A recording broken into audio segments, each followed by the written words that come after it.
Gold Coast is no longer the holiday it used to be. Yeah, I haven't spent a lot of time on the Gold Coast. Yeah, it's going to be a really big challenge for us this week. They're in some very good form, obviously winning their first round, and then last week with a really good challenge against Brizzy, and they're up and about and a very good side. But how much work do you put into them? You've been through over all of their 3 games so far? Yeah, we'll go through definitely the last 3. If we play a team later in the year, we'll do the same thing. It's normally the last 3 and try and get some trends on the way they're playing at that particular time. And with the Gold Coast, it's even more thorough. They've got so many good players, so many high draft picks, and players that we need to look at closely and get to know. What have you noticed different from the way they were playing last year and the year before to the first 3 rounds? Yeah, a lot more composure through the midfield especially. I mean, I know Gary's obviously their standout and he's their go-to man, but Bennell's stepped up and his game's at another level now. And as well as up forward, they're a lot more competitive as far as doing their best to keep the ball in their forward line. So, as I said, it's going to be a huge challenge for us. Will Kane go to Gary again? Oh, look, I think he'll be looked at. Yeah, Kane's probably one of our best taggers, and we're not going to hide away from the fact that he has played on Gary before and done reasonably well. Reasonably well means he's kept him under sort of 30 or around the mark. But which isn't a bad result. Yeah, I mean that was something that we'll look at post-game. You mentioned the forwards, that's your area. Who are the real danger players that you've highlighted for your blokes?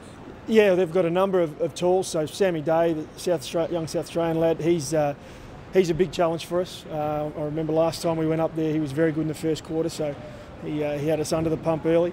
Matera's in really good form, sneaky, small, gets out the back a fair bit. So we've done a lot of research on those two. There's also May, who can get up the ground, has a big body and can really run as well. So there's a lot of challenges for us, but we're looking forward to it. And you've got Robbie and Dom back. How good's that? Yeah, it's fantastic. It's great for both of those players. I mean, it's good to have our former captain back, and he's in some really good form, and he's probably waited a couple more weeks than he'd like to. I know he's really keen to get back in, but that makes him hungrier, and so we look forward to him coming back in. And Robbie, it's what a fantastic effort for him to be back at this point in time. Considering the injury he had last year, he's worked really hard off the track, and it's a credit to him that he's back now and ready to go. It's a great indicator for where the club's come from and where you are now, that these blokes couldn't just walk into the team.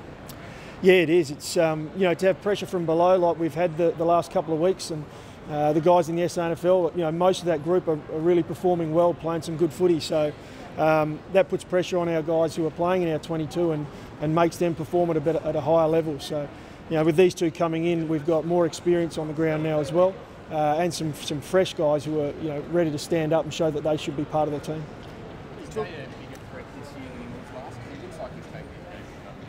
Well, I hope he's not, but I think he has.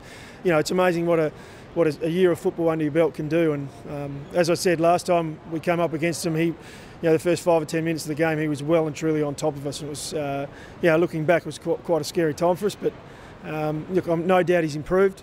I think that a number of our guys are looking forward to the challenge. Well, he's got ability. I saw him playing college football back here in Adelaide when he was, a couple of years ago now. So he's got the whole package. He's got a very good game, plus he's got that size and athleticism as well. Matt, is it fair to say you guys will go in his favourites this week? Oh, I think with the form that we've got going at the moment, we probably will. In saying that, we're playing at their home ground, and we're playing a side that hadn't lost before last week at that home ground for a number of home games. So it's going to be a massive game. So in saying that, is it another test for the group's maturity, maybe, to go out there with that sort of expectation? Yeah, it is. Yeah, it is. I think the expectation is there. I think our group, we're not hiding from that. We're beginning to get to a point as a group that we expect things in games, and if we carry out the way that we've done things over the first 3 rounds, and we play our style of footy, with our method, then there's no reason that we can't perform again. For all their strengths that you pointed out, how much weight or how much studying do you do of them versus, well, let's just get out there and play our game plan? Yeah, there's a bit of that, and we discussed both of those. We go in depth into them and into what they do and how they play, and I guess it then comes back to a point of where do you draw the line? Where do we go out and just play football? And that's often discussed in match committee, and often match committee gets a little bit heated over whether we go out and play our style, or whether we, do we need to lock down on Gary Ablett, who's going to have 30 anyway, or do we need to, look at Bennell, who's, a fantastic footballer. So we've weighed that up, and there's a number of different things that we'll put in place this weekend.